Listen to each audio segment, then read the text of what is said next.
자, 말씀 보시겠습니다. 오늘 하나님께서 우리에게 주신 말씀은 야고보서 2장 14절에서 26절의 말씀입니다. 야고보서 2장 14절에서 26절의 말씀. 우리 한 목소리로 같이 읽어보겠습니다. 내 형제들아, 만일 사람이 믿음이 있노라 하고 행함이 없으면 무슨 유익이 있으리요? 그 믿음이 능히 자기를 구원하겠느냐? 만일 형제나 자매가 헐벗고 일용할 양식이 없는데 너희 중에 누구든지 그에게 이르되 평안히 가라, 덥게 하라, 배부르게 하라 하며 그 몸에 쓸 것을 주지 아니하면 무슨 유익이 있으리요? 이와 같이 행함이 없는 믿음은 그 자체가 죽은 것이라. 어떤 사람은 말하기를 너는 믿음이 있고 나는 행함이 있으니 행함이 없는 내 믿음을 내게 보이라. 나는 행함으로 내 믿음을 내게 보이리라 하리라.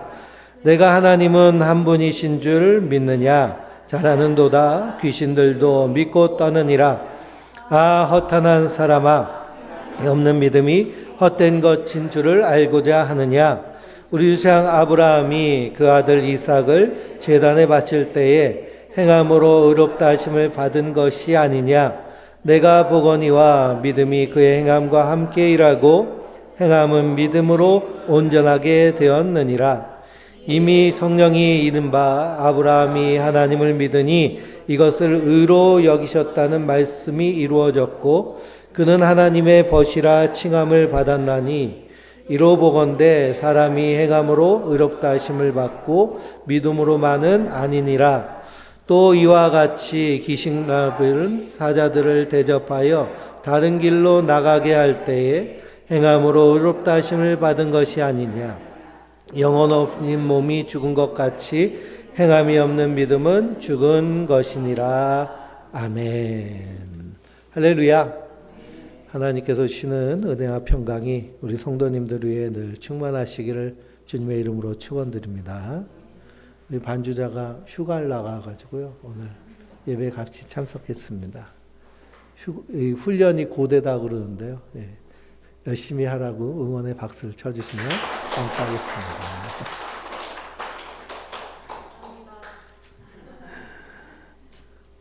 오늘 말씀 야고보서 2장 14절에서 26절 말씀을 통해서 믿음과 행함이라는 제목으로 함께 말씀을 나누겠습니다.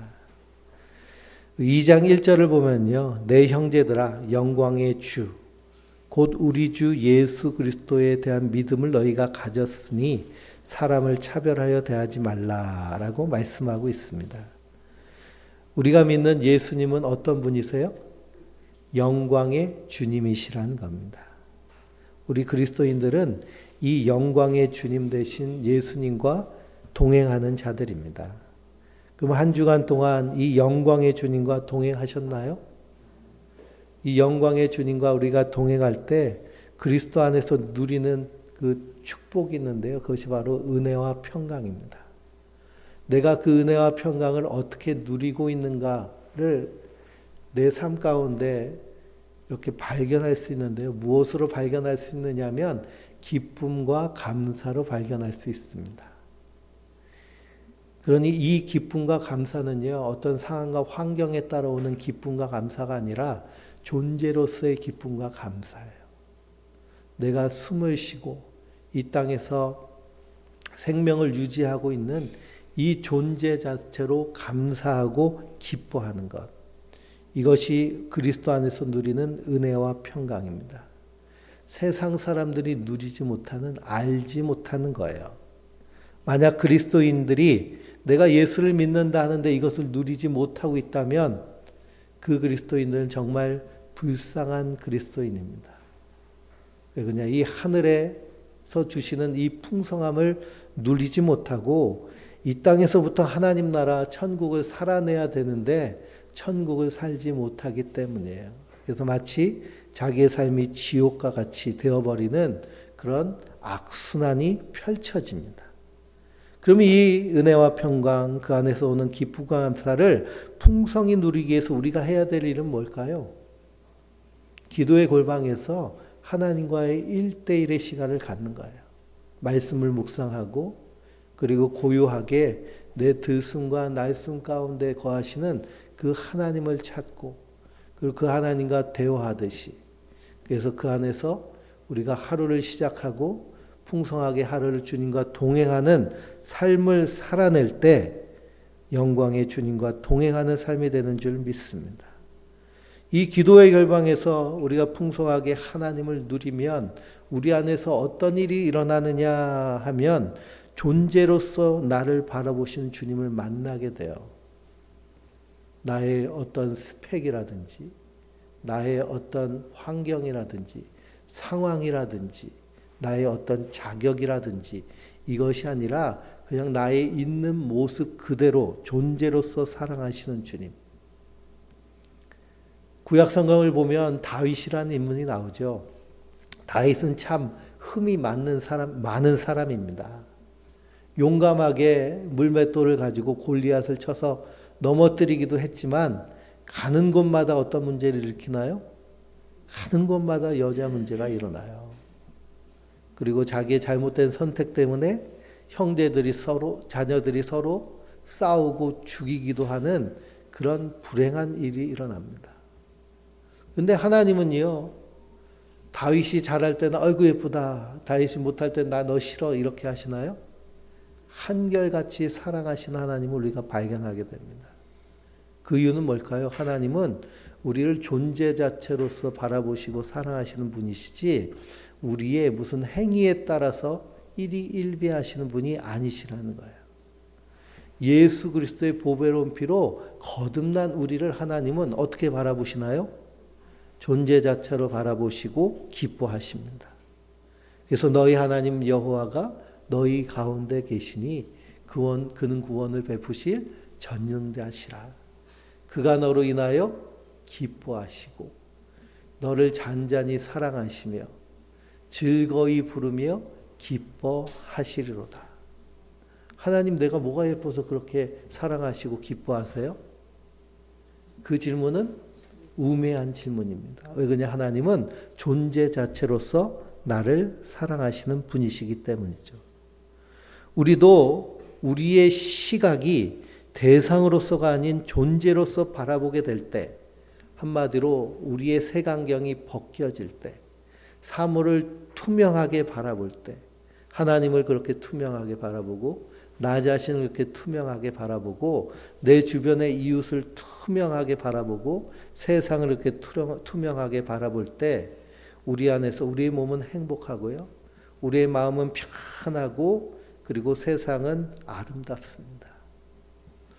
믿음의 눈이란 것은 하나님의 눈으로 세상을 이렇게 투명하게 바라보는 거예요. 또 다른 색안경을 끼는 것이 아니고요.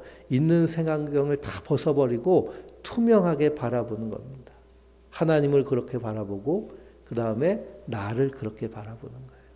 근데 많은 사람들이 자기 자신을 어떻게 바라보나요? 대상으로서 바라봐요. 세상이 말하는 뭔가를 해야 되고 뭔가 이루어야 되고 하는 것에 끝없이 쫓아다니면서 자기를 평가하고 판단합니다. 그래서 어느 정도 잘 올라가면 괜찮은 인생인데 뒤처지면 어떤 인생으로? 난 망했어. 이번 생은 끝났어 하면서 자기를 아주 그냥 내동댕이 쳐버립니다. 세상은 그렇게 우리를 만듭니다. 그런데 하나님은 어떻게 하시나요? 존재 자체로 우리를 바라보십니다. 우리가 예수를 믿는다면 우리 자체를 어떻게 바라봐야 될까요? 존재 자체로 바라봐야 돼요. 세상은 우리를 향해서 끊임없이 가스라이팅을 합니다. 그래서 너 이렇게 살아야 돼, 이렇게 살아야 돼, 이렇게 살아야 돼. 우리가 거기 중에 취사 선택은 할 필요가 있지만요. 그게 절대적인 것은 아니에요. 우리는 존재 자체로 하나님의 사람이고 하나님의 자녀입니다. 이 분명한 정체성, 정체감 안에서 이 땅을 살 때요. 우리가 이 땅에서 하나님의 사람으로 은혜와 평강을 누리며 기쁨과 감사로 세상 가운데 이 하나님 나라의 풍성함을 누리며 나눌 수 있는 줄 믿습니다. 그러기 위해서 우리가 영광의 주님과 날마다 동행하는 거예요. 오늘 말씀은 우리가 잘 알고 있는 말씀입니다. 14절 보니 내 형제들아 만일 사람이 믿음이 있노라 하고 행함이 없으면 무슨 유익이 있으리요? 라고 말합니다. 그래서 행함이 없는 믿음이 헛된 것인 줄 알지 못하느냐. 17절에 행함이 없는 믿음은 그 자체가 죽은 것이 아니냐 하면서 믿음과 행함에 대해서 말씀하고 있습니다. 근데 여기서 우리가 잘못 이해하는 부분이 있어요. 대부분의 사람들, 그리스도인들이 나는 믿음이 있는데 행함이 좀 부족한 것 같아. 그래서 행함을 보태야 돼 라는 것으로 이 말씀을 해석하면 말씀을 제대로 보고 있는 것이 아닙니다. 믿음이 있는데 행함이 없으니 행함을 보태자는 것은 잘못된 틀린 생각이에요. 이 말씀을 잘못 오해한 겁니다. 믿음이 있는데 행함이 부족하니 그러니 더 기도하고 더 전도하고 더 헌금하고 더 봉사하고 더 뭔가 선을 실천하고 하는 쪽으로 가게 되면, 그래서 행위라는 의무가 추가된다면 이건 뭐가 될까요? 이건 율법이 돼버리는 거예요. 그래서 교회에서 믿음이 좋다라고 하면 보통 다른 교회들 중대형 교회들은 믿음이 좋다고 하면 이런 것들로 평가를 하다 보니까 이것이 행함으로 오해를 하게 됩니다. 그러니 믿음의 유무를 이것으로 말할 수 없다는 거예요. 믿음 없이도 얼마든지 기도할 수 있고요. 얼마든지 전도도 하고 헌금도 하고 봉사도 할 수 있습니다. 그래서 우리가 지지난주에 경건에 대해서 함께 나눌 때 경건이 헛된 경건이 있고 참된 경건이 있다고 나눴잖아요. 헛된 경건은 어떤 경건일까요? 사람을 보면서 사람과 비교하고 그 사람을 기준으로 판단하는 거예요. 그래, 나는 1시간 기도하는데 쟤는 10분 기도하네. 그럼 나는 훨씬 더 믿음이 좋아. 경건한 사람이야. 저 사람은 요것뿐이 안 하는데 난 이만큼 하네. 나는 믿음이 좋아. 난 경건해. 이게 무슨 경건이라는 거예요? 헛된 경건이라는 거예요. 참된 경건은 뭘까요?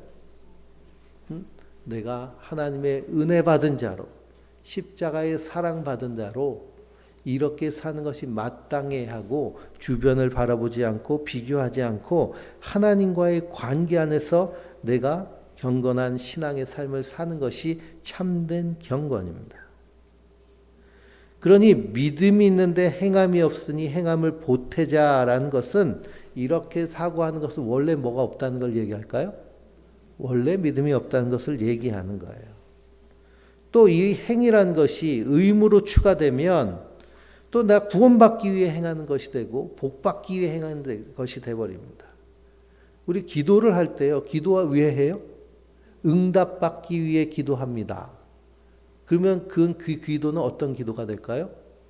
기복적이고 종교적이고 그리고 율법적인 기도가 됩니다. 성경에는 기도를 그렇게 얘기하고 있나요? 응답받기 위해 기도하나요?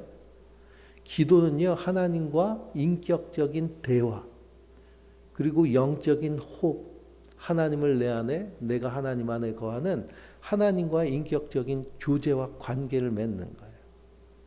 그래서 하나님과 동행하는, 하나님 앞에 서는, 그 안에서 하나님 주시는 풍성함을 내가 누리고, 그 안에서 하나님 주시는 은혜와 평강을 누리며 이 땅 가운데 사는, 그 안에서 때로는 하나님 이 땅 가운데서 필요한 것을 주시기도 하시고, 그리고 때로는 하나님께서 우리를 선한 길로 인도하시기도 하고 하는 것이죠. 근데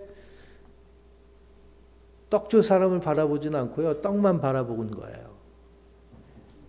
행위가 위주가 되면 이런 문제가 되어 있습니다. 그래서 야고보서만 읽어봐도 행함에 대한 내용을 어떻게 얘기하느냐. 1장부터 쭉 보면 행함에 대해서 말씀하시면서 교회 안에서 부자와 가난한 자를 어떻게 대하는가에 대한 것으로 행함을 말씀하십니다. 오늘 말씀에도 가난한 형제에 대해서 어떻게 대하는가를 가지고 믿음의 행함을 말하고 있어요. 그게 내가 믿음으로 행한다라는 것은 태도와 관점의 문제이고요. 중심축의 문제입니다. 내가 믿음으로 행한다는 것은 중심축이 어디 있다는 거예요? 예수님께 있다는 거예요. 내가 내 인생의 운전대에 앉아 있는 것이 아니라 예수님이 내 인생의 운전대의 주인이 되시는 거예요. 그래서 하나님은 아브라함을 부르실 때 너는 고향 친척 아비집을 떠나서 내가 내게 명하는 땅으로 가라라고 하시거든요. 고향 친척 아비집은 네가 지금껏 가지고 있던 세계관, 인생관, 가치관을 의미해요. 고향 친척 아비집을 통해서 우리는 세계관과 인생관과 가치관이 형성됩니다. 우리는 어렸을 때부터 부모님으로부터, 그리고 학교에서 교육을 통해서, 그리고 사회의 일원으로 살면서 이런 것들이 형성이 돼요. 세계관, 인생관, 가치관. 거기서 태도와 자세와 관점이 나옵니다. 그런데 우리가 부자와 가난한 사람을 보면서 누구한테 더 마음이 가요? 부자한테 더 마음이 가면 어떻다는 거예요? 나는 세속화되었다는 걸 얘기해요. 사람을 외모로 보고 존재로 바라보지 못하는. 근데 하나님이 주인이 된 시각, 믿음이라는 것은 하나님이 주인인 것을 내가 받아들이는 거예요. 그래서 자꾸 나의 세계관, 인생관, 가치관을 나 중심에서 하나님 중심으로 자꾸 고쳐나가는 겁니다. 고쳐나가는 것. 그러면 태도와 자세가 다르게 나오게 되어 있죠. 부자를 봐도 가난한 자를 봐도 보는 시각이 동일하고 또 보는 시각이 세상과 같지 않게 됩니다. 뿐만 아니라 세상을 바라보는 것도 마찬가지예요. 우리 인간이 가장 유혹이 많고 가장 필요하다고 생각하는 것이 돈입니다. 근데 야고보서 1장 10절에서 11절은 뭐냐 하면 세상의 영광이란 것은 풀의 꽃과 같다라고 말씀하고 계세요. 훅 지나가 버리는 것. 그건 이것이 필요하지만 나에게 절대적인 것이 아니라는 것을 알고 참된 것을 추구하며 사는 것이 바로 하나님이 주인이 된 세계관과 인생관과 가치관을 가지고 사는 사람의 모습이고요. 이게 믿음의 모습입니다. 그래서 우리가 믿음으로 행한다라고 할 때 첫 번째는 하나님이 주인이심을 아는 거예요. 하나님이 내 인생의 주인이세요. 내 호흡은 내 폐가 이렇게 펌프질하면서 공기를 흡입하고 내쉬고 심장이 내 근육이 박동하고 해서 내가 내 생명을 유지하는 것처럼 생각하지만 내 생명은 누가 붙잡고 계세요? 하나님이 붙잡고 계시다는 거예요. 거기서부터 시작되는 거예요. 하나님이 주인이시다. 하나님이 내 주인이시기 때문에 하나님의 말씀대로 사는 것이 가장 나답게 사는 것이고 인간답게 사는 것이고 그리고 풍성하게 사는 것이다 라는 것을 인정하고 거기서부터 시작되는 거예요. 하나님이 주인이시니 하루의 시작을 할 때 누구를 먼저 찾아 만나요? 하나님을 먼저 찾아 만나는 거죠. 조선시대에 어떤 이 양반집, 부잣집에 머슴들이 많잖아요. 우리가 조선시대 이렇게 부자들 놀고 먹는다고 이렇게 생각을 하잖아요. 저 사극 보면은 궁궐에 있는 뭐 중전, 왕의 부인, 이런 사람들은 그냥 중전이 됐으니 왕궁에서 주는 거 맨날 먹고 막 요즘 뭐 드라마를 보니까 셰프가 글로 가가지고 막 음식 차려주고 하니까 맨날 맛있는 거 먹고 평가하고 이런 것만 한다고 우리가 생각하잖아요. 근데 사실은 엄청나게 바빴대요. 지금 대통령이 바쁜 것처럼 할 일이 많았답니다. 거기 있는 궁녀들이고 그 궁궐의 살림들을 다 돈 맡아가지고 다 점검하고 관리하고 제대로 하고 있는지 감시하고 있는 일을 했대요. 그러니 대감마님이 새벽같이 일어나서 이 머슴들을 일시키려면 언제 일어나야 돼요? 새벽처럼 일어나야 돼요. 일어나가지고 일어나 있으면 이제 머슴 중에 최고참이 그 마당에 다 불러 모아놓고 그리고는 대감님 기침하셨습니까? 하고 불러요. 그러면은 아침에 나오는데 머리가 흐트러져 가지고 나오면은 이 밑에 있는 사람들이 어떻게 여길 거예요? 에휴, 저거 맨날 잠이나 좋아하고 놀기나 하네. 그렇게 무시를 당하기 때문에 무시당하지 않게 탁 정관을 차려입고 나와가지고 돌쇠는 오늘 가가지고 밭을 메고 철수는 가가지고 논에 풀을 메고 뭘 해라 이렇게 다 명령을 하는 거예요. 그러면은 머슴들은 어떻게 할까요? 예, 대감 그리고서는 시키는 대로 하는 거죠. 마찬가지로 우리의 주인이 그리스도시면 우리는 아침에 누구를 만나는 거예요? 예수님을 만나요. 그리고 예수님의 명령대로 사는 거예요. 예수님이 우리에게 뭘 명령하셨어요? 하나님 우리에게 어떻게 살라고 명령하셨어요? 항상 기뻐하라고 하셨잖아요. 네? 감사라고 하셨잖아요. 네? 사랑하라고 하셨잖아요. 그래서 사랑과 희락, 기쁨과 화평, 인내, 자비, 양선, 충성, 온유, 절제. 우리 안에서 이런 가치들이 풍성하게 드러나며 나타나도록 먼저 누구를 향해? 나 자신을 향해. 그리고 그것이 흘러서 이웃을 향해. 그리고 우리가 야고보서를 읽어보면서 이웃을 대하는 그런 태도, 자세에 대해서 말씀하고 있는데요. 이런 태도와 자세가 온전히 우리의 믿음이 온전히 나타나기 위해서는 어디서부터 시작해야 될까요? 하나님과의 관계에서부터 시작해야 돼요. 하나님과의 관계에서.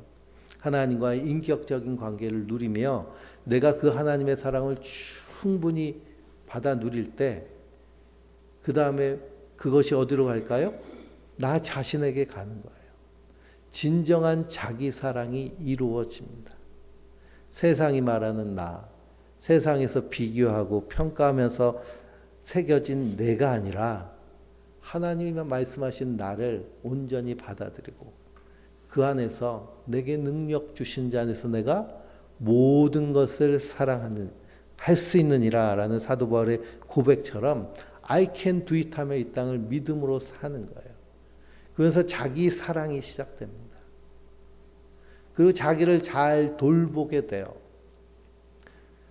현대 청년들이요, 자기를 잘 돌보지 못하죠. 그래서 편안함의 습격을 보면 나를 어떻게 돌보는 것이 돌보는 것인지를 잘 설명해 주고 있어요. 텔로미어 이펙트 책도 마찬가지인데요.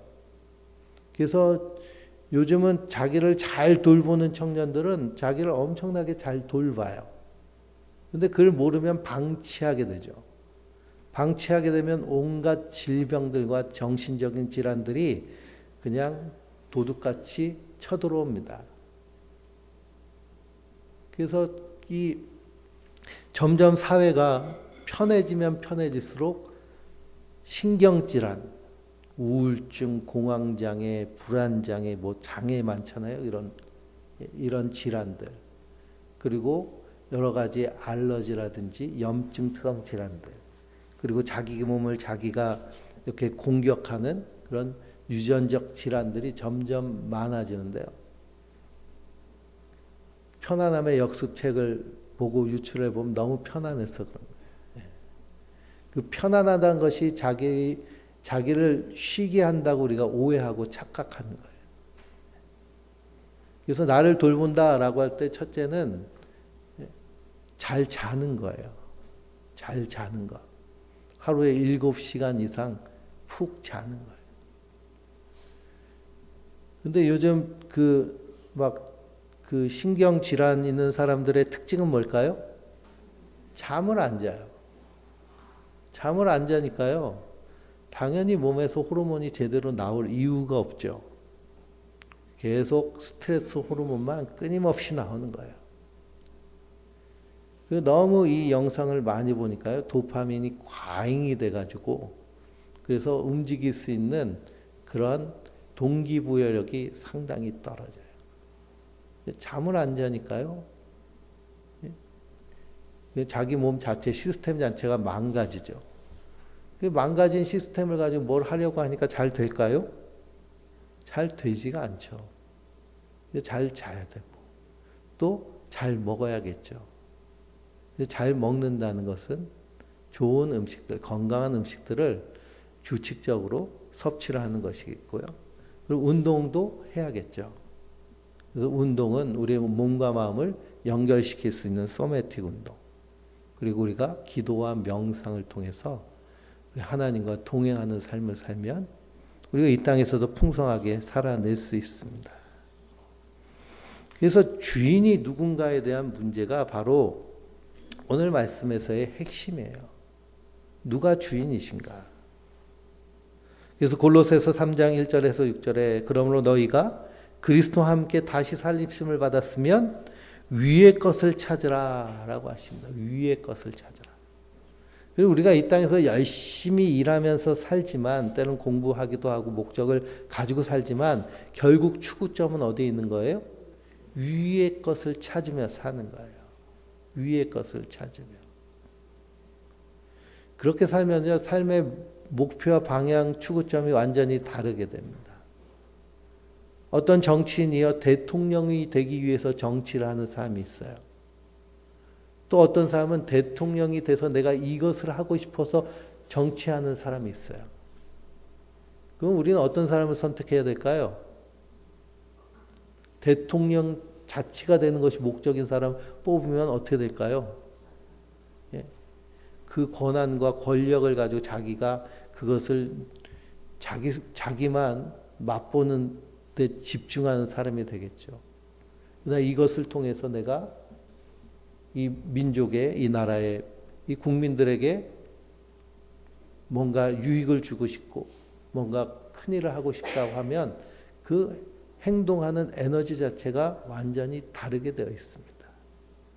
마찬가지로 우리가 위의 것을 찾는다라고 하면 우리가 어떤 상황 가운데 가서도 거기서 변질되지 않아요.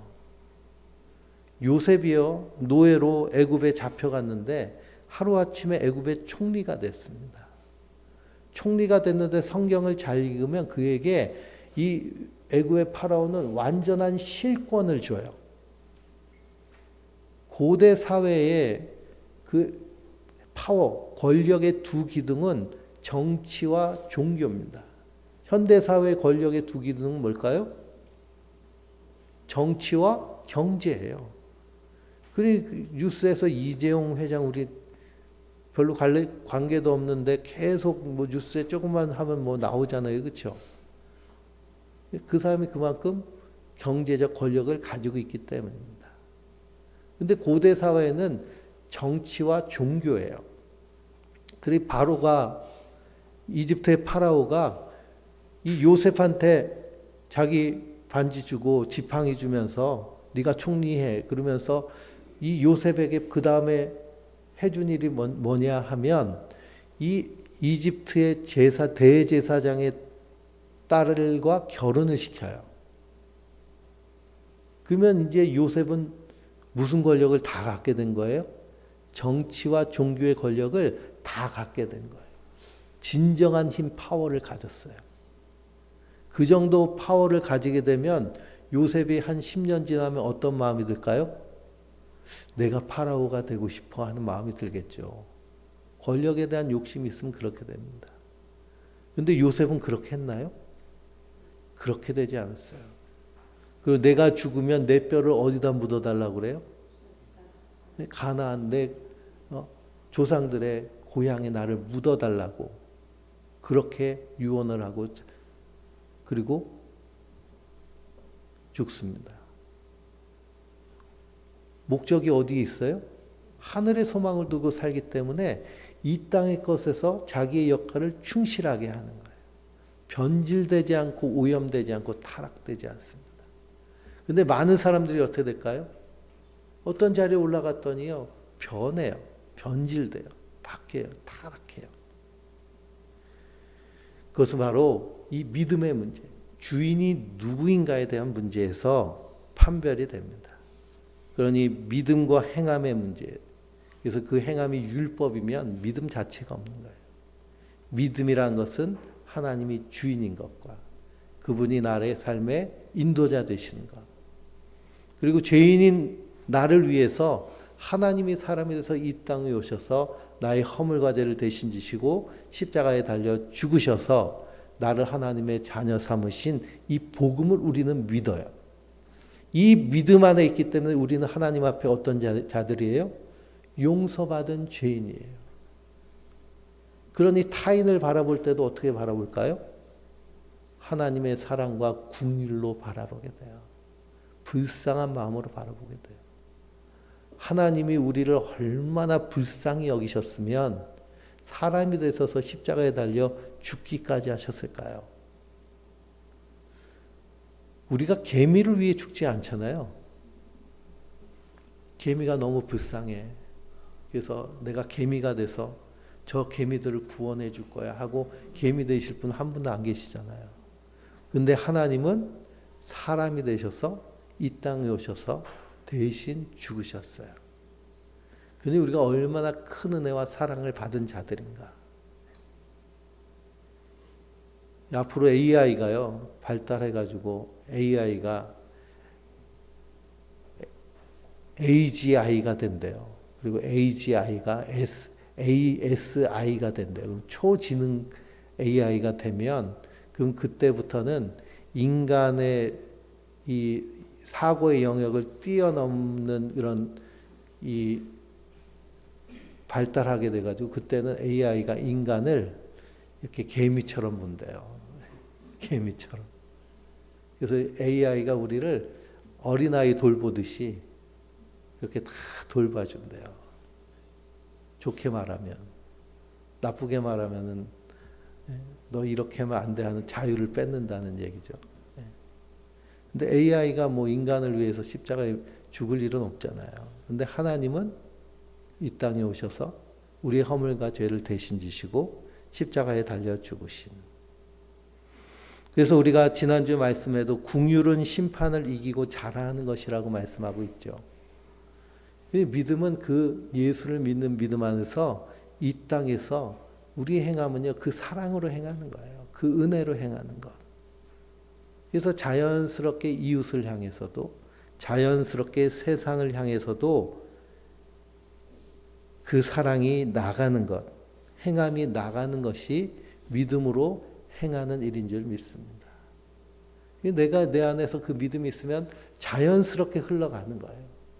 근데 그 흘러감이 없다라고 하면 뭘 확인해 봐야 될까요? 내 믿음을 확인해야 돼요. 하나님을 어떻게 생각하고 있는가? 하나님을 어떻게 바라보고 있는가? 그래서 마태복음 7장 21절 보면 예수님이 나더러 주여 주여 하는 나마다 다 천국에 들어갈 것이 아니라고 하셨습니다. 다만 하늘에 계신 내 아버지의 뜻대로 행하는 자라야 들어가리라. 우리는 예수님을 주님이라고 하면 믿음이라고 얘기하잖아요. 근데 예수님 뭐라고 그러세요? 다 그런 사람이 천국에 들어갈 것이 아니야. 아버지의 뜻대로 행하는 자라야 들어가리라 라고 하셨습니다. 그 아버지의 뜻대로 행하는 것이 뭘까요? 그러면서 오늘 말씀에 아브라함과 기생 랍에 대한 이야기가 나와요. 하나님께서 아브라함을 부르십니다. 너는 고향 친척 아버지 집을 떠나서 내가 내게 명령한 땅으로 가라. 그래서 믿음으로 갔어요.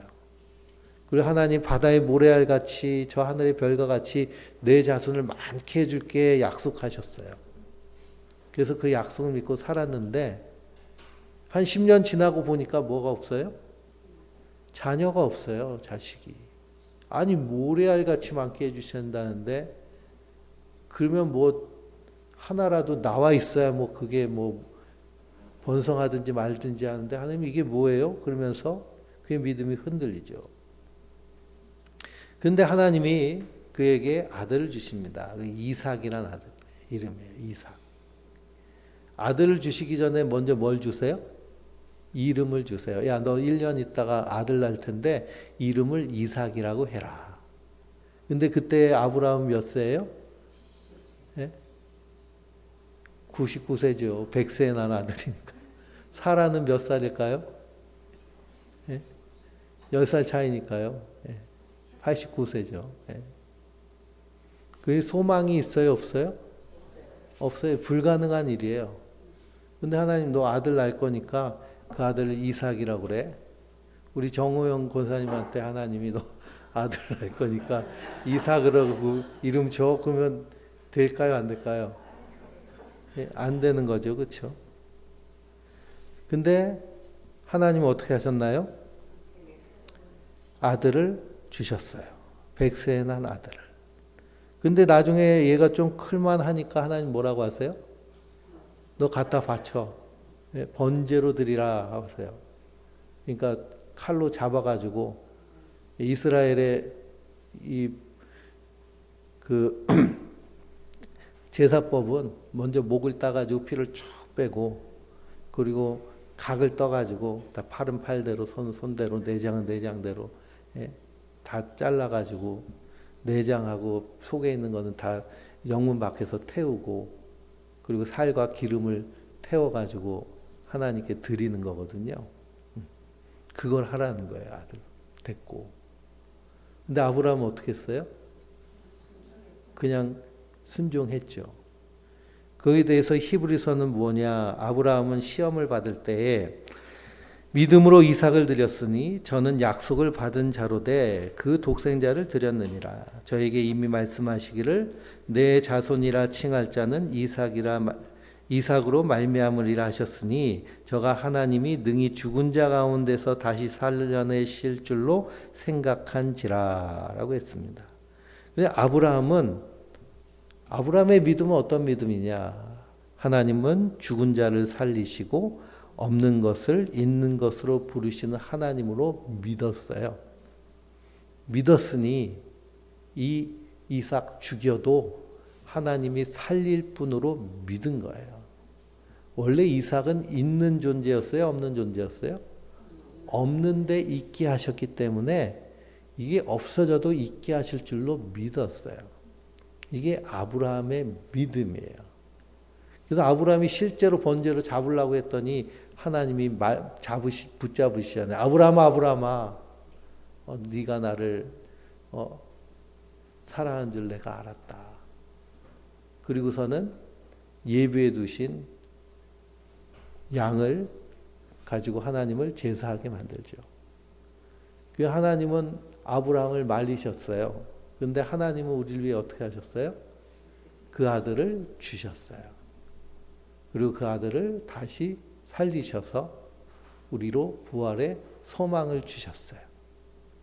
아브라함의 믿음은 하나님은 이런 분이야 라고 믿었어요. 그렇기 때문에 그 믿음으로 자연스럽게 그렇게 행함이 나왔습니다. 또 기생 라합이 나오죠. 기생 라합은 여리고성에 살고 있는 사람이에요. 여리고에 살고 있는데 이스라엘 백성들이 쳐들어왔어요. 여리고성 앞에서 먼저 정탐꾼을 보내요. 그때 정탐꾼이 어떻게 발각이 돼서 추격자들에 의해서 추격당하고 있는데 누가 숨겨져요? 라합이 이 정탐꾼들을 숨겨줘요. 그래서 라합이 이 정탐꾼들에게 뭐라고 얘기하느냐? 여호수아 2장 8절에서 11절인데요. 한번 읽어볼까요? 여호수아 2장 8절에서 11절입니다.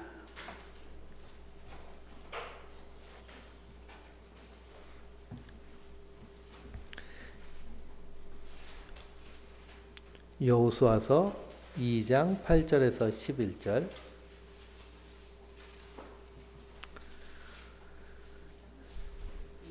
여호수아서 2장 8절에서 11절 같이 읽어볼까요? 또 그들이 눕기 전에 라합이 지붕에 올라가서 그들에게 이르되 말되 여호와께서 이 땅을 너희에게 주신 줄을 내가 아노라. 우리가 너희를 심히 두려워하고 이 땅 주민들이 다 너희 앞에서 간담이 농나니 이는 너희가 애굽에서 나올 때부터 여호와께서 너희 앞에서 홍해마를 마르게 하신 일과 너희가 요단 저쪽에 있는 아모리 사람의 두 왕 시온과 옥에게 행한 일, 곧 그들을 진멸시키신 일을 우리가 들었습니다. 우리가 듣자 곧 마음이 녹았고 너희로 말미암아 사람이 정신을 잃었나니 너희 하나님 여호와는 위로는 높은 하늘에서 아래로는 땅에서도 하나님이시니라. 아멘. 그러니 라합은 하나님은 어떤 하나님이시라고 고백해요? 저 하늘에서도 하나님이고 땅에서도 하나님이라는 거예요. 하늘과 땅의 주인은 하나님이시라는 거예요. 내가 비록 여리고성에 살지만 나는 하나님의 뭐가 돼버렸어요? 원수, 적이 돼버렸어요. 이스라엘 통해서 다 쓸어버리실 것을 안 믿었어요. 그래서 거기서 살 길은 뭐예요? 이 정탐꾼을 도와주고 거기서 궁유를 얻는 것이 살 길이에요. 그러니 여리고성이 무너질 때 어느 집만 살았어요? 라합의 집만 살았어요. 근데 여리고가 무너질 때 이스라엘이 쳐들어가서 죽였나요? 아니죠. 하나님이 하나님의 권능으로 무너뜨리셨어요. 근데 누구는 살려 놓으셨어요? 라합만 살려 놓으셨어요. 그러니 라합의 믿음은요, 하늘과 땅의 주인은 하나님이시라는 거예요. 그 믿음 안에서 자기의 행동이 나오는 거예요. 결정이 되는 거예요. 그래서 사도 바울은 너희가 믿음 안에 있는지 너희를 시험해봐라. 테스트 해봐라. 라고 말씀하십니다. 그럼 우리도 라합과 같은 상황, 아브라함과 같은 상황이 있을 때 뭐가 나올까요? 그걸 보고 나의 정체를 알 수 있는 거예요. 만약 정체가 세상 것을 추구하는 것으로 나온다면 어떻게 될까요? 베드로처럼 가슴을 치고 회개하고 주님 앞에 다시 나와야 될 줄 믿습니다. 그리고 하나님이 어떤 분이신지 온전히 말씀을 통해 깨달으며 그 깨달음 안에서 하나님을 붙잡을 수 있도록 날마다 주님과 동행해야겠죠. 그래서 내 안에 믿음 없음을 고백할 때 주님 우리에게 은혜를 선물로 주신 줄 믿습니다. 하나님은 척하는 것을 싫어하세요. 그냥 있는 모습 그대로. 왜 그럴까요? 하나님 우리 내면을 다 통달하시는 분이시기 때문입니다. 그러니 나의 믿음, 그 믿음이란 것을 항상 점검해야 됩니다. 체크해야 돼요. 아브라함처럼 죽은 자를 살리시고 없는 것을 있는 것으로 부르신 하나님.